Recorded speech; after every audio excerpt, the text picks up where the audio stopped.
Which no appeal to block president Nibokle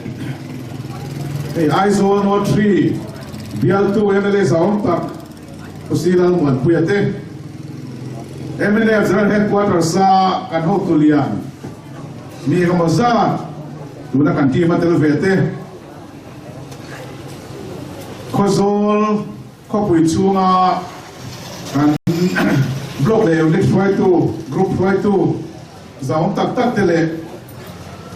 Kozol Mi Puizong Zong Teu District Capital Thara Thugaron Soi Mei Tahi Mei Tahi Avalong Telu in here Tangin Sami Sompali MP election Kanela Henman Mo Takin Who Tepogon Soi Vetua Mase Katilai Kachuan District Ka Kua Tim Ko Maya Achanchu Sami Sompatum election District Pek Dure Relo Le Pek Tum Relo Pula Tanora Sulkhane Takin Tixia Ankin Nu Lokakin MP candidate Kan Kinga District Laman Ronsoi Moika Chang Via Mase Sami Sompali Kachuan Akal Ka Atalay Tegawa when I was one and manifesto ate and MNF party the Castle Carpuna can tilt it to Zinga and Titel Legasoi Bangla Kansoi district headquarters Assembly House Adin Naturle Arwang and Refel Naturte a pass to Zinga Tekan Telveta Chuan Tulayan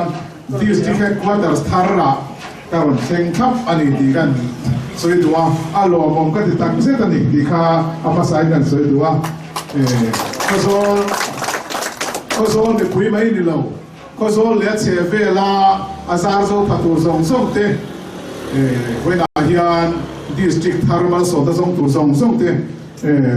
do sang na lanin kalom pui cheo ni dikan soidua ten district headquarters in Tenatana, a Trunkai, Berle, a Mesa Club 2, Elia can Bial to Pale, MNF party can hold 2, Puton Luya, MNF, General Headquarters, can Senior Vice President, Nibaka, can Deputy CM, Hoa, for an attend campaign, ni at Sakumne, Maya, Mase, can share again, Damloda, Vangin de Litana, Omria. Ama po kanin pepopa kan chiante po nan pepopa atin po na tasot dea zai mai turin tulayan ay fit veka azai kha ba kan to me ke moti be ka chu so vek to a tataka zai turlayan zai chuan dam takaron po choko kan be sia ko fan be puite ko zol be puile zoram pon lama kan deputy chief minister zaom tak trong trai sak tu zong te chuma po malsom ta kan til saka anni po pathian malsom le sela a trong trai tu zong te po MNF party ale ke ma ai o point elo tu kan sei tu ani trong trai na sam tu pathianin kan trong trai na sam nge don ni da langa dam takin he khotla ga hian ama khuwa district headquarters sa choisa na thu moi ama balang na choisa do nita lom na te dam ta hen kan putang tura be se mo en ka thei gil main hey tut te sep te le kan so yana ko so la hian Aizol football club in academy kan on tina kan ti rei ta tau khop maya kan hon ni pe chon ko ta piak ina Presbyterian English School ko so Vengthar ko kan no te na di ho kan dia kan pastor te len a hon na te karon de ge ma ge ko karon kala akan du te khan ul ve le so kan du ki ul khan ko maya ko zol Aizol football academy Aizol FC academy kan don ton ni ka kan du ul akan du ul voi khat na le to na thi thia le ko ka ti chu ka ta o thlo le so ti khan tu tiam chuan la ya gan bul kan tran sowa tu na thata ke na la kala tuna pai chuan under 14 mai ni lo under 18 te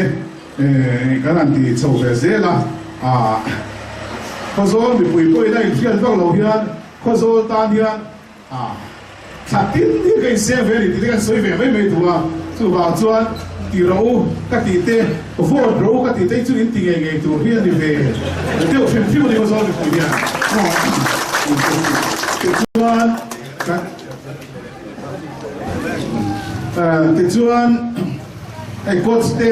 ประคัดไม่ได้เรากันรวยอ่ะอันโหลดที่ตุกเอ๋บอกเลยที่ที่ข้าเราอยู่ส่วนไม่หมดนะตัวบางส่วนเงินงอเท่านี้ค่ะเวลาที่อันก็ส่วนไปคุยที่เงินส่วนที่พออินโลกเที่ยวต้นเนี่ยเต้นกันเราตุ้มโลกเงินก็ส่วนเวียนทาร์เพรสเทรนนิ่งสคูลบิลดิ้งที่พวกเกี่ยมันนี่คอมพานีลำที่เวลาคุณอาจจะกัสวาสันตา ADCS คอมพานีลำทางนี้สักเวทีกันตุ้มfirst installment that's government of India train kan niya akozol ko Vengthar company nan school saknan Aizol FC academy base na dio wangin thatakin an mang ning ka ria ka soi tum chu second installment lo chuak tur hi kan sarkar masakan minan to block sakka maya ko fan school building sakna tur te po block sak du ka chu pathian ni an fo ta block ven chuนี่คงเซปเทมเบอร์ขาคานได้ตัวคานโคโซลเพรสเบเทอร์นิลสคูลบิลดิ้งสักชุนสมดัตัว second installment ตัว first installment ตัวโคฟนาโคฟนโควิดที่ชัดกันน้องตัว second installmentเลยไอสคูลดังสมงาปังอะไรมิโซรัมจุงเลวะโคฟันสคูลฟังทั้งเตเลโคฟันสคูลโลกเตโค private school เขาไอ second installment release ตัวรัตนา project approval board meetingมิโซรัมสุขาไอวาสุเทลเวียข้างายาดานินเดลียอาเทลตูร์พอสุเข่งทับตัว OSD ประกันออฟฟิเซอร์ประกันสุดพลัง Chief Minister Office จังอิน NECS ผู้โปรเจกต์ขัดยังข้ามีสวยห้องนาคารอิตาลีชวนการซาสเป็นหน้าหลังเจียงทีนออฟฟิเซอร์ป้าอันสุดพลังเดลียข้ามีติ้งโคโซลสคูลGrand second installment meeting at the chun the show way to really and the that part of the school so dang so nga den first installment dan le la vek to second installment ti chun la tu ka tu wang chuan tu ten second installment also Presbyterian English School in la polawa ma se zang kho ta hi lo bung bu thei tak hi lo nia kan han me ni star ve ta ma yaห้องกันผู้เขาเป็นการสุขาเวทจัดมาอย่างเดลที่อยากเอาพวกซาปาอย่างไม่งั้นเจียบเลยตำแหน่งกันสุขเท่มาอย่างกันอันสวยเก้าไม่จูอันโอรังคุก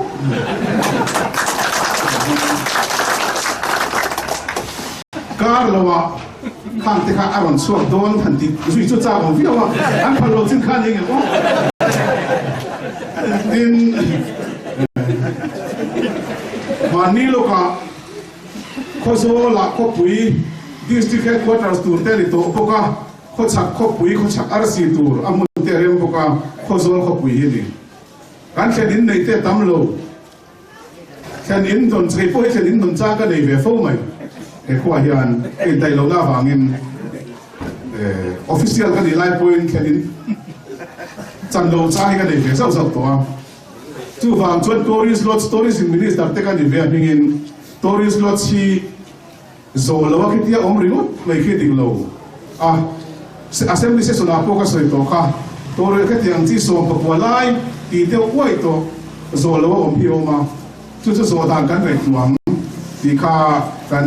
ดิฟิวจิเซียมเนี่ยพวกกันในตัวจูฟังชวนตัวนาฮิยันปัทยันของไอ้นาซาระเลยเซ็นทรัลสงขลาลำพันธ์ได้สงขลาทำได้ที่พอดีอ่ะเดินไปเจ้ารังชูมากันชีฟมินิสเตอร์เลยกันดิฟิวจิเซียมมาสมได้ที่พอดีเดียวเท่าว่าตัวพลสวดที่ได้สูงขนาดนี้เลยทำไม่ดีขึ้นมาเลยท่านที่เขาสร้างผมเลยก็สวยมาเลยมีอีซีไอเราก็ยังมีง่ายดำเถียงกันก็สวยมาเลยดีกันมาเสียก็ที่เราส่วนตัวก็สวยตัวก็เสียอินทันโซตุ้งลูกหลานกันหนุนจันตัวที่เราส่วนตัวที่สวยเราก็เลยตัวก็เสีย apa sih lo orang ni feel dekat cakap pun punya aron soi tua kan tepo kah tepo mafia na soi kalau tepo kah tiu dang tak kau soal hati di tom itu kah dia na ya di mek tepo deh mek kalau kau cakap itu doa tu bangsuan alai kah kan for tepo hingai betul district capital ina aken tel tamsiahi kanu hote potam takin oma dor su tena min longai thate po kain oma karin ba te ni lati on district headquarters ni pu ma mit te ko ni mai ka fo wa kolosi pa po district headquarters ni mai ka fo wa ser chi pa te po district headquarters ni mai ka ve fo mai long tlaya te po district headquarters champai nge ya pona champai chi se tia na se ko mai lo wa district headquarters lo itu ai khao ko mai ko in tia ruwa la district a an ngai chim te po hi pakhat zo district headquarters ni chuan ai khao so mai ni chu wang chuan tu na chuan sai tu la ka tiam dewin kho zo ma pa nei te poi cha kom ta khop mai kho zo mo nu nei te poi cha kom khop mai an nula tang wal te po hian lu tak do KTP conference ni khwate nula ri na po kho zol tang wal chu district headquarters tang wal an te to tro ko dang nen choi lam thei to lo re anin lo man te po to do ti kan nula an shere an lo fe kiao ma ya an nula te an shere ai ma kha an nu le pa te lo fe chiang so le ha an ram te po lu do da zol tang wal ma pa ne te choi zol nu ho te po na chang he to do ni chu ham chuan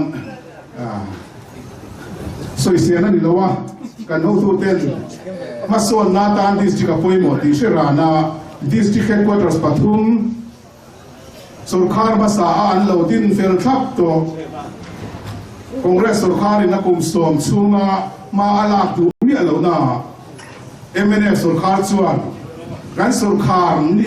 phat atangin ma la tan palin tu na hian budget apo dani thu kuma pena ron soya aron soi kha athem chon soi ni kha athem cho budget sir kilami mo GAD department do ya remote po hian khozola district headquarters din dan hian mania finance department karon lek te ang karon chingso vek du hian hi campaign ka cho don sia la tia ma se an secretary pakhat chuan sa local ngai local ron so nge tia ron lem lu ta kan keu un shepa khozol tan yan GAD department tan report ko tun kum kal lai na ke ni mi la tang kum thar thoi tan ni mi la chin tan na to khar kum chu noi sa so na ka chu athem khania noi sa nga GAD department tan report ko la bun e kan ta fel thap hi lo ni ho noi sa nga ke chu GAD department da chu ni tourism department kan ta te re lo sports department kan ta te po te lo department som nga chuang nan da te nen chon bel khom mila in hallelujah la na chu wang chuan voi la hian ke po ka thu soi ka pur tak alo mom lom le lom ka rin putlang ania anin mang kan chel palatia hanin mang ai tak ki chuan in sireng ye lo mai lai silo la hi ko harven so da chuan district tu ka rin bu ko be chu kan chen le mai song to ni so chuan alom ni hi ha le long kop mai tin Eklavia Model School to Laya India School Tra Central Board CBS e-course le sports school ni na tu kosola onko taganitero sports school na dite hi boxing te hanzel na tu football te hanzel na tu ka school ka hostel residential e dole kala no pang zalise komda turani an uniform te an boxing glove te an football boot som to central sarkar na ron tum vek turani an eile in zong te Ako mate po an khu po bil mai zela. An ei te po thadon. Chu tiang school chu nuai sang ni le zali in kan ron tin don han ti mai te po sa ko. Han soi khen mai cha ko chi. ECI la mai wo ni election person ai wo hin om nge mo. An om lo chuat ka hun te na soi hi ka cha ko. Tin chu mai ni le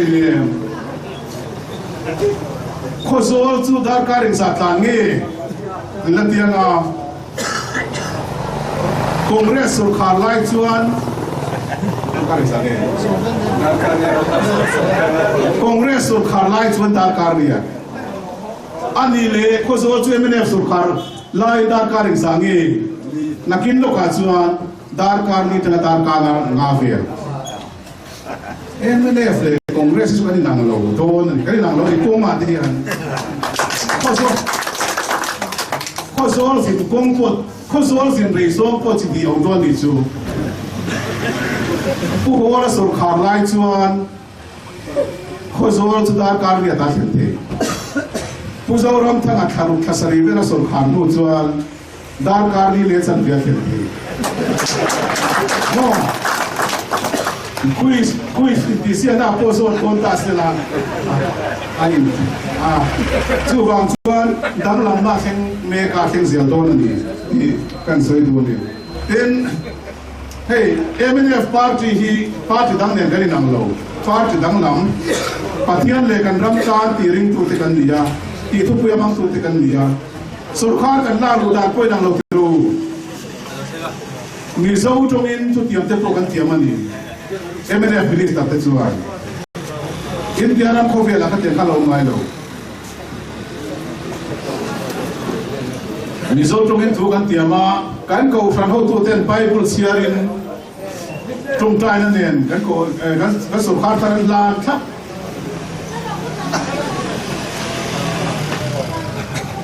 governor la thumin tiam tir ai khan kha kharo pui ka ria e ka soi lo tu chu ni mai thiam tu tiam ve ka ni bangin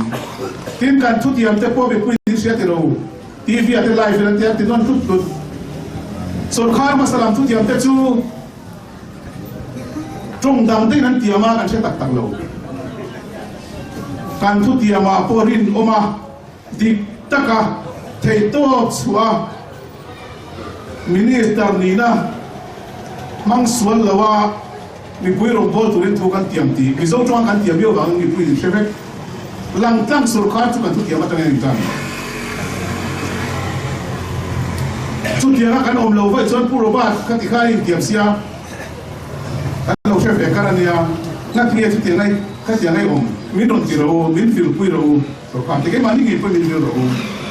ke ma lo ko kan minister pui dam te kan siam tengin chu wang chuan lang tang sarkar kan ti dam kan chief minister sa om tak in campaign lai tia ti thin kha kan ho tu dam te nan ti thin kha sarkar la lu ta le lang tang hal ani khatna tangin Bible chiara tong traya sarkar ras bafan na tan nong ngai lo kweste ta man lo no ka ria Nagalena te megale te kan chiate Christian ram ve tho kan nia ati thei ti po kan thlo te ni India dan pui no phal di po kan thlo ti ni makan ti me ngai sa ne me kan pu ka hallelujah chorus te Allah sa duk duk le ha an duwa zana kan na han sak ka so yi India ra ma kan ro ma so yi le chi chu ni chi ro ma se a tho dan chi nang lo ni hallelujah chorus ras bavan kota sarkar thar lom lunan han rem han di an sa hu mai kan ro in su ma jang lo en tam tak pastor le upate me lim tam tak te ko lo hallelujah ni kha chu wang chuan uzoram thanga sarkar bulrawin tan ron porodin tan dan te ni za chunga na tho dan te koi te so ro se to soi tur kana mai ma se ka chu ka kha pa so soi tri ve lo wa hei mi mak ti ni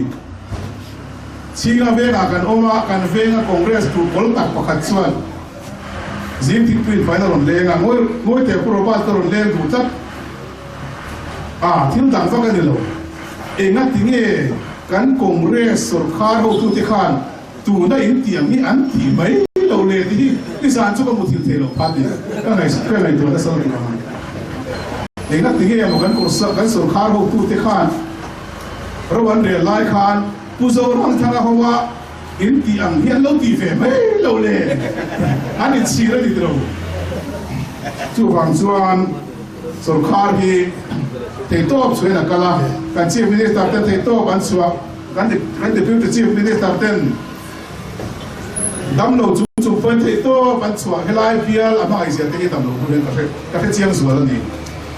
Delhi là cái phố phơi đi lai đam lâu na cái sụp to ngày tua đang này lâu phố zol lệ chế về tuy chẳng vial vial là những người sống sống akapa cái lúc quỳ nên là phố kan pui nó không khác emคนที่ขบควรหัวเบี้ยที่เราข้างในก็ที่โทษตอนนี้ก็หัวไฟตรงกับจุกันดูไปกันว่าโตโตกันคนที่เบี้ยตู้มินกันในที่เรามองโทษตาดังตะการอนหัวโซเลวัดตาดีโซรัมบิปุยเลโซรัมปอนแล้วบิโซบิปุยเป็นกันภาพเดล่าที่ข้อโซล district headquarters ล้มหุ่นเตยกับบิดขาหน้าสเวทีบินซ้อมเวทูร่างไงล่ะผมว่าที่ยันส่วนเราพูดในสักการการฟังก็ทำส่วนส่วนส่วนข้าเนี่ยที่โต๊ะกันส่วนนักมาเต็มมินเพียรตุป้ากันเพียรตุป้าที่พิจารณามินาเพียรตาที่โต๊ะประมาณหลักเมตรที่โต๊ะพิจารณามังกูจงใจนั่นละมาเต็มส่วนข้าเนี่ยจงใจคุยกันง่ายกันชีฟมินิสเตอร์จะเอาตัดโพจงใจคุยกันง่ายมินิสเตอร์ตั้งแต่โพจงใจคุยกันง่ายกันพาร์ตี้วอร์เกอร์สเตปจงใจคุยกันง่ายกันสบายยันจงใจคุยต้นกันง่ายจู่วางจวนสุรคาฮีจงใจในขังยีโรเซ่MLAพาร์ตี้กันวอร์เกอร์สตั้งแต่เวลาเห็นกันผมกันสุรคารีตาตัวจู่กันจงใจตำเลียตำลอยกันโดนปัจจัยเลยกันเริ่มต้นติสเตียปัจจัยถูกเราสู้กันผมช่วยติดระวังการทุบทุ่งฮีส้มเหลาจวนตัวตู้พวกกันดิเพย์ปฏิบัติเลยกันรับตาดันที่เราเทตัวเราจู่ไอ้พวกกันบุกชันเวนี่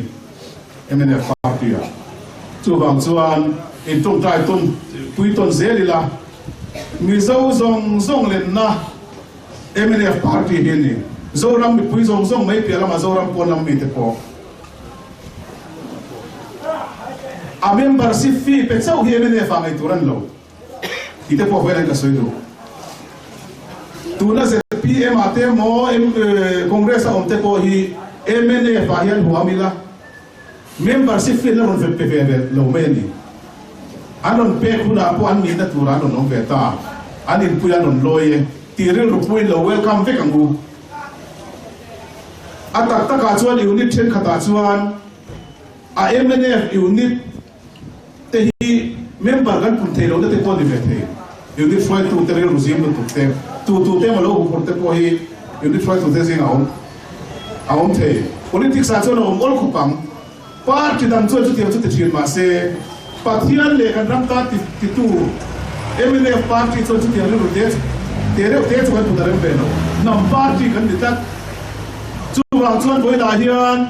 MP ทั้งตัวในการอินพุตใส่เมกาข้อโซ่เลี้ยเชฟเวลมีผู้ส่งเตะMNA ไฟเดินโรเตเลนโรโลเตปอคอนเกรสช่วยตัวนี้เมกเตะZPMช่วยตัวนี้เมกเตะเช่นตัวจุ่มกัน MP ทันตัวที่ช่วยผู้โมเอมาฟังยัน ruling party candidate มีเจ้ารัมสุรคารินามาส่วนนักตุรตานะว่ามันน่าเสียฟรังเตเดลิตานะเราปุยะเราสปอร์ตาเราอุ้มซุยตู้เราดูตู้นี่เราอะไรลำโซ่เราตีสุกตู้นี่เรา ruling party candidate MP กันไหน MNA party เจ้าหน้ากันมาหมดนี่เรามีเจ้ารัมมีผู้ส่งเฮียน ruling party candidate ruling party supportตู้เดลิตากับ MP กันมาหมดแล้วZPM จะพูดกันมาหมดเท่า Congress te poi chu ni kan mamoni real result tak puthun ani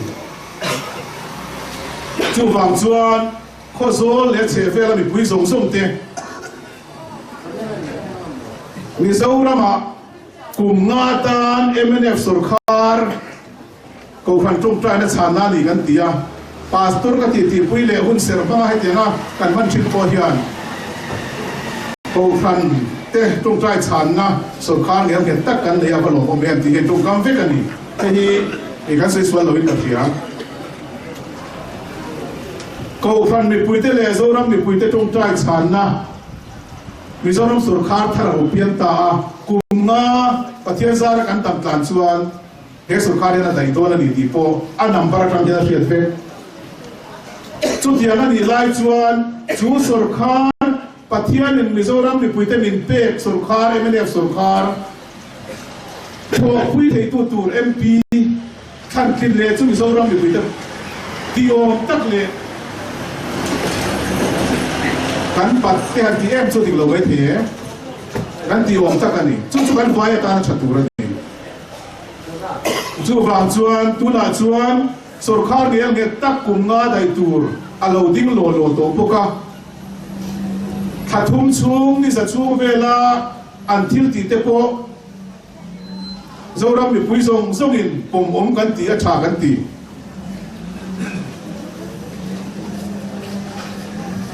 Kova nuwa MNF sarkar ge tak ai bun fel to nuwa MP kan thang to na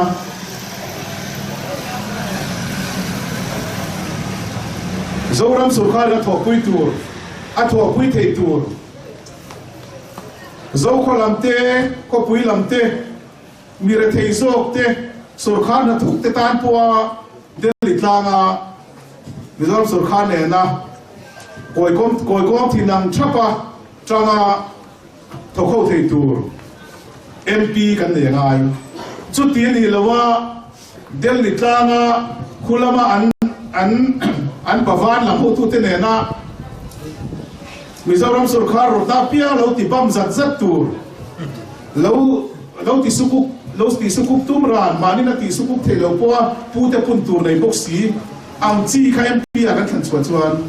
atuar tu chu zoram mi puite kan ni chu wang chuan katlang ne na khuwa ta kan ni boka a ru lang bo ten kan soya ka soi tum lo khem te kan to phal sau thil boka ti tak zetin ko zol thalai zong te nu le pa te voter zong te Mizoram sarkar ai wa Delhi ya ha lo thok tu Mizoram be pui zong ai wa parlamenta kan member pakhat chau kan nei kan thlet angin lok sabha chuan chu ta kan ai wa tu ne ding tur kan ho tu ten mun takin an ngai tua party dang poi an som ron an som ve kan ni in thlet an khan mà xe pathian le kan ram tan tia tong trai mi le pathian ti mi ama po pathian mi ria ama po pathian shetu ani angin MNF party min thanga a tong trai na sango ni ring tu na sia bai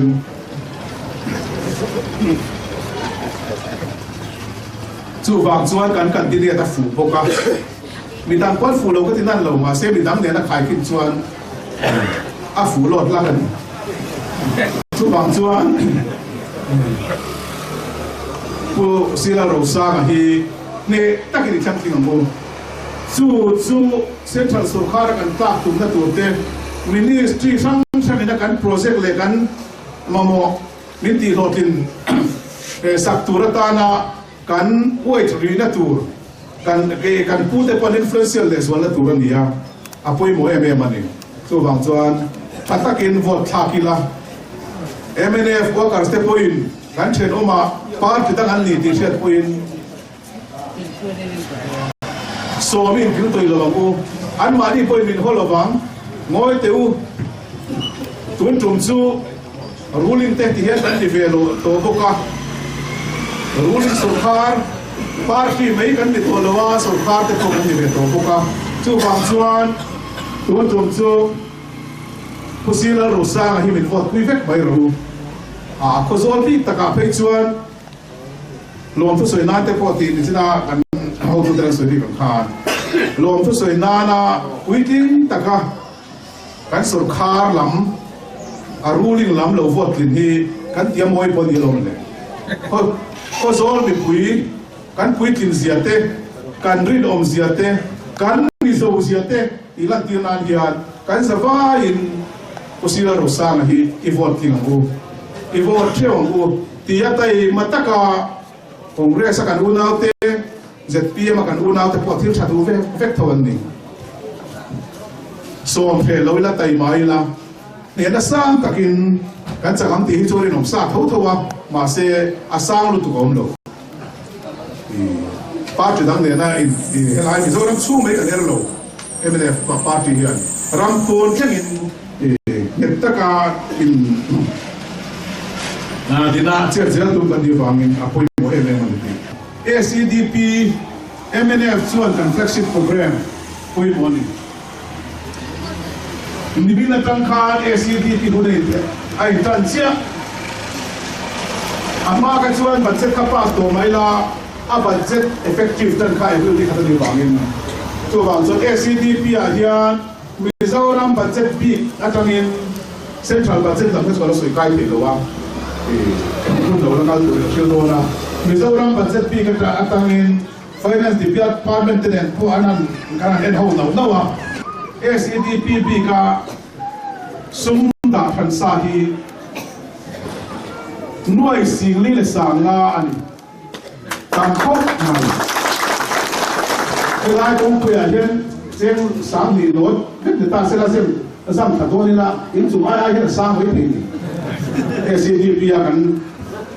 chief minister sa un takina mire thei te khai chhuana ta na budget a suma da hi congress un lai le lu pi suara prime minister te point a special package e no tiama so ni ai te man mohan singh te ko chiang tak tak in Mizoram chung changa anun tlonga ma se sang ni poria December tha asu khanan changa Sami pakwa po eng man la tilaw en lu ki changa sami so ma po eng man la tilaw sami so pakhat January ni so pakhata en lu pi an mamtan ve thei chawani kum thum duwa tu ta ko chuan kai ni kum khatna kan budget ta tang chu pon noi singli le sanga kan pui la da thilai an ni chuan kum thum duwa to kan noi singli leด้วยสิ่งที่สร้างสรรค์สามารถโจมตีโจมตีส่วนข้าราชการพวกนั้นผู้เจ้าร่ำทั้งอะไรกันชิมที่สัมภาษาเต็มสุดอัดเตะขึ้นหัวลงดิอันนี้โบราณเลยลูกโจมตีส่วนตักษะเตะมาเสียไปตัวน่าโผล่ที่ส่วนที่อารมณ์ติดโผล่ที่เดียวติดส่วน SCTP บางอินमेरे थे जे चुंचिया जो कर साथे मिजोरम सरकार इन चोय चुआ तुम दोन अमाउंट पो आई थम चु बने तो चु वांग चुआन एंग ते ही budget speech ECI lo wangin finance department in budget ko sa line kan pu budget speech aja kam lo wa kan siap sila kan pu ise solate kan soi tak sila campaign na na thattor an mani ho ko he mo no le no ziak lo ni kam em ti kam he ngai po ngai do se son lai han kan pu kha chu ti za sum chu kan da chu ti za sum chu kan khai chu do ni ti han ti se la that don ne kan tia sa kan nam pho lo ti tia alo om thowa ma se he kan don po ta mai ni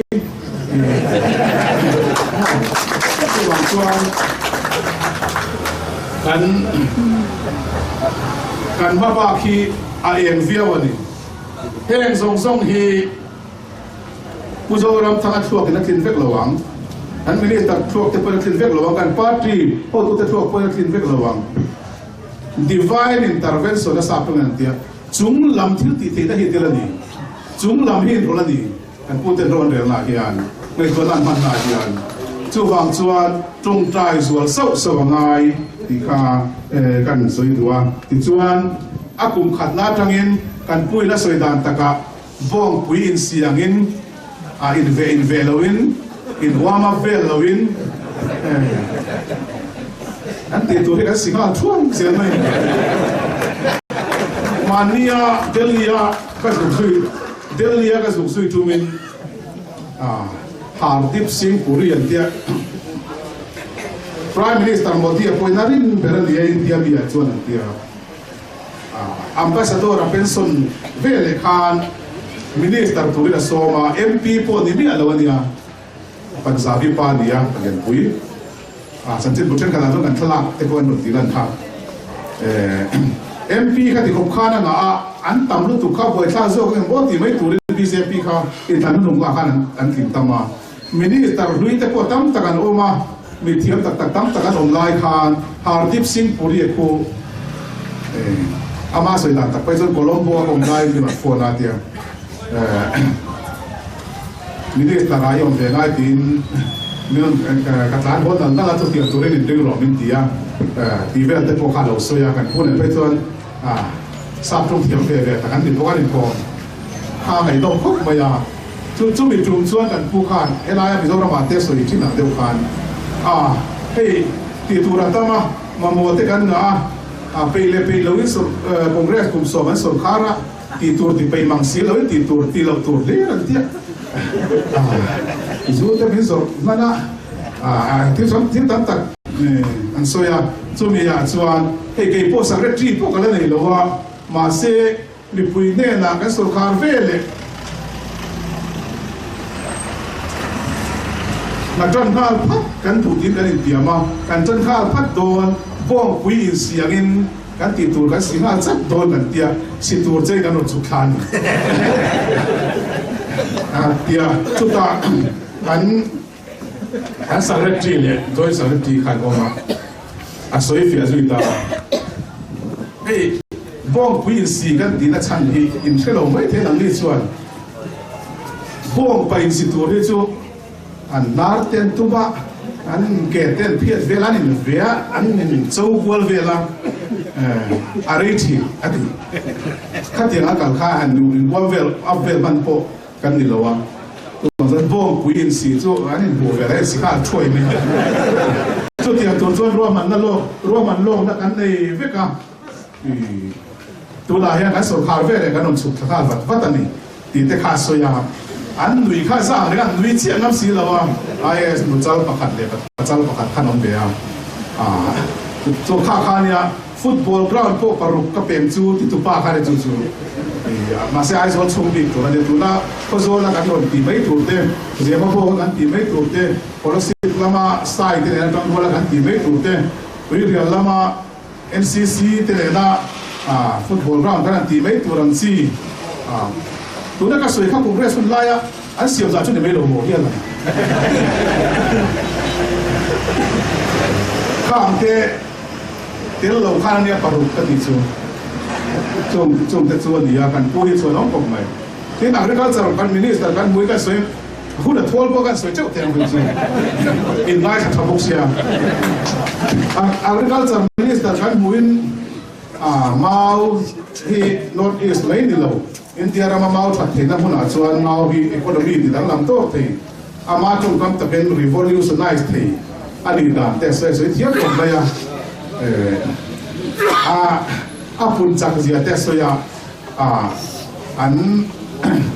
IS nu khara tui pu yang renga mela ko khara tui pu ti kha she renga ma se central minister te on lai ta chuan an poten so ye ngai ni so ve doi ne man ti lo chuan trong nam lo fi man ni chu ta chuan akan pu so pakhat kai pu ka lo mai tu ngai lo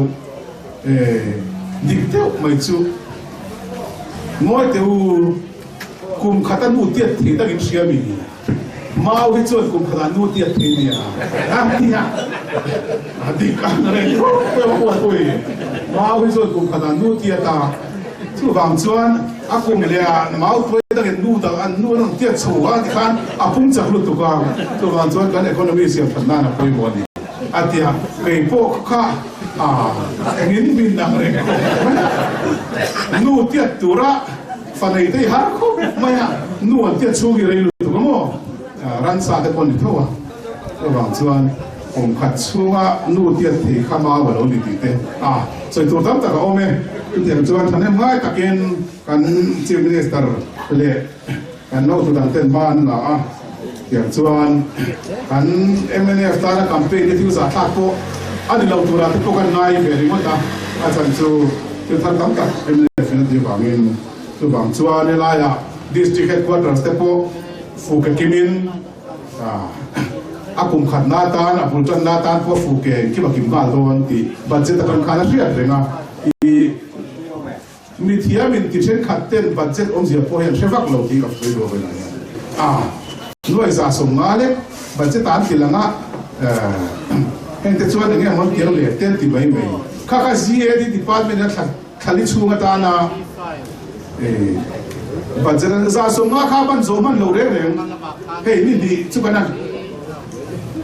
kal toa ni mi na che khat ban la mang lo tro voi na che khat ban bang lo le ha a chan chu di si lo tu te lo ni bel le ngala si di la matangan da hi chu a thok tu em po kala la na ban khala om lo model po de la por ta box ya chu ba dan za som nga po kha tam ma me the ni mà sẽ khác khác khali mi tụt trong khán này à pum pui khali budget om to cho là pum pui budget om to tin ani khen te mi thiam min ti tam ta ke da phelo thắc so pani budget ta khác khali chin khan an ngani an la franga chu photo na account na tin terem budget ta kan pass mai ni tu ko chu a pum pui pass the kan pe kha ba pu po om khap to en ki malam to mà sẽ model code of conduct of an election commission in budget at halut tuka he his se sona in parchuan party dang zong som punu ma te ko la te tiam yen an fu film chu tian an o ma kan in parlo mai o chu ti che chu lo ma se kha kin ngal la tur budget ani miu ani campaign ngai lo kin ngal thina khop te di wagin le india ma po ti than ti dan thung ani ya budget pum pui kha paran parlo mai ni par turin kan nei sa fit chu bang chuan khozol te chu nui reng ula purok sa ga fot ula chu to ki tu to om tin BJP chung cha kan sui te BJP tan pui tuan lia MDA alita ten om tlana BJP Posina Rosara in vote chuan BJP in vote ani mai citizenship amendment bill te po pass hial tu BJP Hindia Hinduism ampang Hindutva India le tu manni anti te hi anui za thak khop maya BJP sarkar pui tu le Chakma district council mani loka anin thanga mani sarkar thei khoi party ma kanom lo ai mene focus sarkar thei big lawa IMD singa chuban la chungin khata Chakma Autonomous District Council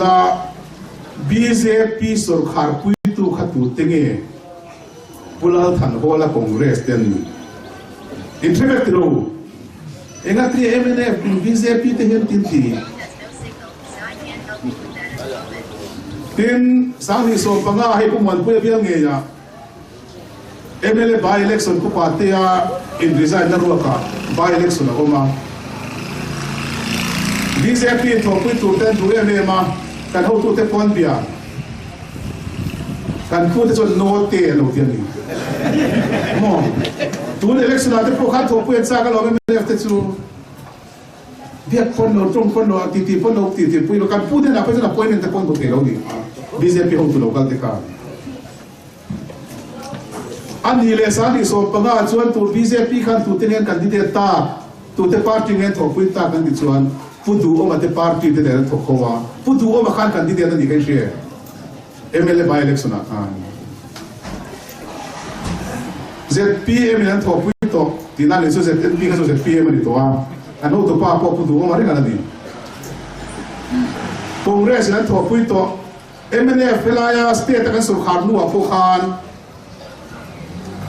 Allah bang dhulo di kha member claim so kan ni to nu apo Chakma Autonomous District Council Congress member train khatte MDC train khatte MNF an ron zoma kan so khan nuwa tlem te cho congress de BJP MDC te khan ya tlem zo kan ni to nuwa po an si dan na lua lui tlat ani kha chu ti khop chuan dan pel point congress te hian BJP so khan puan tu atakin kan bure ma se atang rei zo lo wa tu la chon MNF so kharin MNF party BJP chu an si ta tang kan pot sona kan rap fuala BJP सरकार नाम थुंगाम चु कांग्रेस BJP ले कांग्रेस तंग धून national party लियन सरकार ना नाम थुंगाम नाम थु रफ्रो तु चु MNF का नेसिन सरकार पुई तो हलु तु आ सरकार पुई तु ते हे ते BJP ले MNF चु अनिन शथियम देवा अनिन सोम देवा हि अंतिल ति ले अंतिल ति हे छलो नि draw chu vang chuan a toi zo kan soi to nga Mizoram party zong zong zinga BJP sarkar central an chak wang lai kwa an chak ma autonomous district council an sarkar nam thu tok ngam thaki khom chor nam thu ngam chu MNF party kan ni nam thu ko kan ni atak khoi nam thu thô hậu cho thân tu, thô quy tu thế cho con chơi lom này rồi, tu na lệ làm ông hậu hình đi, mình sẽ phá Congress TSP PMT ông lâu đi chuan, he thu thì các vàng cô hiền, he nằm party in ông na tu party hiền lâu luôn về rồi, can so mấy một chuan đi, ông dễ là chi đi đâu, in ông này, thu thì khi soi mấy tu Mizo Christian walong kom si ngato ti soy ngai lo ani le CAB te kan ti Citizenship Amendment Bill tunge do lo su sa ni som parugat na bill hi mi puyen thein ko chwani a complain tu sarkar chon complain thei sarkar lo ko complain thei kun kha rei ta kon ni ya ku hola ho ti khan complain ne Congress kha kum som lai sarkar Citizenship Amendment Bill so isel hun lai khan sarkar an khan nge mon ti le an sarkar lai ni sia so isel the hun po an khan huwa ku zo ram tanga ho kan sarkar be ya kan sarkar tu lo ka cabinet meeting chuan du lo na resolution kan pass kan chief minister zaun ta ko delhi a chu tha prime minister buluma home minister buluma he bill hi mizo mi pui na tu lo sia te mizo ra mi na kan tu lo sia le north east apo north east mi pui song so na kan tu lo sia te pass tu ni chuan north east kang me chang me yam ti thlengin chief minister trong kam on lo tak thlengin a mang ngam zu nia ma le khati hun la ti te khana te ko la te na ti ve lo chief minister ni ve reng thosia vậy khác mà cái tiền xe chúng ta tên tên gì ấy nó cầm lỗ thì do cái mình quy định số là tuổi này anh chán là chú cần xe tên là mà xe anh đi lên phụ mà tên po gì phụ kia sao tất cả tên po bị chọn ông tắc anh đi bị chọn tắc anh đi CAB chúng ta anh cái tiền em mà đi về đâu vô dụng nan cho số chi vô dụng nan cho CAB thì mình chi đi lên đấy chú vàng chuanไอ้กันminister sawm ta kuman na telo thenga aba sa man sa khep em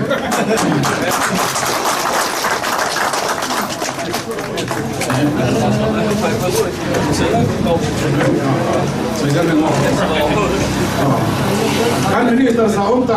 puti se lan mun thua ka telo thenga ei kan lo wan khamai kan timai na chairman mingin anh làm một khúc mấy là cái hạ tắc yên bản biên là mà thêm một trăm campaign qua là cái thì còn lại là mình có anh làm tiếng Việt thì anh là welcome anh district thar celebration đó lâu này về cái kan soi som lenga Citizenship Amendment Bill do na ko ma hian ko hola chuan baga ko pen lo ngai to kha Delhi a voi khat ma kal lo Prime Minister voi khat ma bu lo Home Minister ko voi khat ma bu lo Central Minister voi khat ma bu lo Citizenship Amendment Bill ni sarkar ko kan bu lo ni Congress Party ko kan bu lo ni ti voi khat ma su soi lo ni zo mi pui ko kan bu lo ni ti in a fe cho lem lo ni a siam re ni te run le a hun lai zong zong kha ma hun lai ni a sui hun lai ka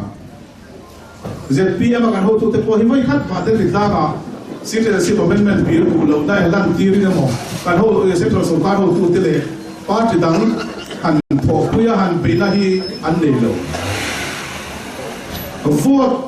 vote na lai chawa Citizenship Amendment Bill hi to tu re ne pero vote lo na mu la te khale ram ro wa te phai zo la te phai kholu ma te do tu ra sin ni zo ra ma vote na la ya hu ring dinga tan dinga tiong se lo a do lo tu te do wa in na ni so ya di lo ke a do tu tak tak che mene afte kan di party zo in tai la tin a po lang po in joint NGO 10 nasa takin kan do la ya po kan do kha notice a po do nasa ber kan ni zo ro ni asama te pon do ve tho ma se asama chuan a du lo po len ko an zo mo line Citizenship Amendment Bill pass ro se ti na le lama kong zo ko la lo zel le ka le ya te po du lo po lo thi na ka le te tak pai chuan se chuan lo to ke ma nge ko hi kita kan company te pun na hura nia ka engineer ho na ko te po lo ti fe ro in ne bu tu tin ke ma po te to ko han chang in kong te po khan zo kha ve ani ti me la ke ma ti ne tu ni to lo ma se a facilitate tu chu ko ni ve ni tu ti a tu di ka ni la ya emene after hian enge mo a wan no ya zenta te on ne yang le ka so yang chi hi a mi zo lo a Christian lo ko tin ai a to dan chuan in thang tu mai kan dia tu na kan than pa ka po hian village council te kan thang le zel don ai zo ko pe son lo ko AMC a councilor te po kan thang so le zel don ZPM village council mo te kan o kan bia la te no mani po yin MNF village council a don ling le tu ni chuan thak tak ni welcome tin a member ang po in Congress foi tu te pon de thinang ZPM foi tu te pon lo ni mai the Prism foi tu te pon lo ni mai the kan sarkar che vel dan ne kan dan tu awang te enge mo CAP chungchanga ne mo BJP chungchanga MNF stand MNF din na diktak ala non bu thar ta ka wanga MNF lama lut te pon ta ma tu la ka lut chu chu ni ti ne samte la non lut na yan khela area po kan party ro lut tu MNF party ro lut tu te nom chuan an om na tu ta ka om thar tu ran ni ti hi lo fila thar ta ka lo wel sam tu ran ni ko ve zo fa zong te hi MNF an ni MNF angin kan ngai tu ran ni a membership fee pe te chau hi chu a membership fee pe MNF khan ne maya adang ni pe lo MNF tu zong chon lu zau ta kan ku ko mo wa tu tiam chon ta kan la do na tien kan so har harin manifesto ngi to na se ta ti kan ei puman na sara po hian road tax sum cha na po agenda ro pulu tu ni ka bideta ne takin karlo wa aron pe me ya road tax te po kan manifesto kan lo isoram khan kum som panga sum le zong ina ba thai motor te kan de ya chumin duwa kum som panga ka motor kha kan le se don ke don lo po sian lo ai accident me don ke po sian lo vai pa dan le te don ke po sian lo kha road tax minan pe tira zong lo spitza po punta ka lo mai lo bin khovel mizo ram chunga chengte India ram chunga cheng le India ram pona chengte khenin an welfare hi he mizo ram sarkar thar hian angai tuang din governor special ko zia kan a international ru to khop mai governor special ko hi chu ma ti no tin na chu kuma na te pok ko hian a chanchi pula to ben lo mo mai te ta ha na ba service tir dan turte chura chan purla mate sa puitang tu mate ขัดเตียงก็โซฟาเตสุขารพลังน้ำมันกันนี่สุยคมดันตัวที่ในตัวนั้นนั่นนี่เกี่ยวกับมินาโตริสิบกันนี่มินิสเตอร์กันนี่อากินเอ็นตินเง่จุดจานปูราเตมิโซตัมน้ำมันแมริแลนด์ USA เตจามพุยลันตุมาเตทหารเงี้ยนี่อาคบวิลเลียนตั้งแต่ปนไม่เพียมิโซกูดอังจีเตฮีสุขารเทลวิลาสุขารปนสุริยันกันปัจเจตตาลังอินมากันลากันโอ้ติเตกันในตัวเล็กกันนี่จู่วางส่วนกันในตัวนี้สาวหักตัวนี้ดำสุขารอาฮิยันดำฟ้าที่จู่กันเล่งเวกตัวนี้จุดเดียนตัวจวนจันลายละเรื่องรู้สาวตะกินในตัวน้ำมังอีละการปาร์ตี้ตัวนั้นรอนเอ็นโรลเวทเซียโลโฟฮีอันนี้เอ็นโรลว่ารุ่มตัวนี้โลโฟอินดูเซียโลโฟอินตัวนั้นการเอ็มพิการที่เดียที่จู่การรำไอวัตถุตานี่นะโอมมายังดินกันสุรคาร์ยันเดลิตลาก็สวยปุยตูเอ็มพีกันมาโมพวกกันมิโซส่งส่งตาจุดถัดตัวละบางินกันเชนอมเตกันนี่หน่วยลวดเตกันนี่จุลวดตัวเตกันเชียร์ชาเตส่งเตปาร์ติลามากันเชียร์เตกันเก่าตัดฟาดกันปาร์ติตั้งเอามังจีส่งเตโพฮีส่งโคมิลาดิสทริกเฮดควอเตอร์สลมนั่นเตโพนี่ป่าฟอร์มินข้อโซลที่ส่วนเนี่ยนะสร้างตะกินกันสุดขาดทาร์ทิลตีกันสวยมวยนับวันนี้ตูรินเอ็มเอเอฟฟิเชียลกันที่เด็ดผู้ซีลารู้สร้างที่พอทั้งคู่นิวทรัลซงเตปอยผู้ซีลารู้สร้างอันฟอร์เชนกันเองเราปาร์ตี้เตกันตีตัวเรื่องสู้อันนี้ง่ายแต่การอันที่น่าเตกลากรุ๊ปเตนเซียมาผมเรียกสันเนียมโอเซปีมันเนียมพรีซิมพาร์ตี้เนียมตุนจุ่มสู้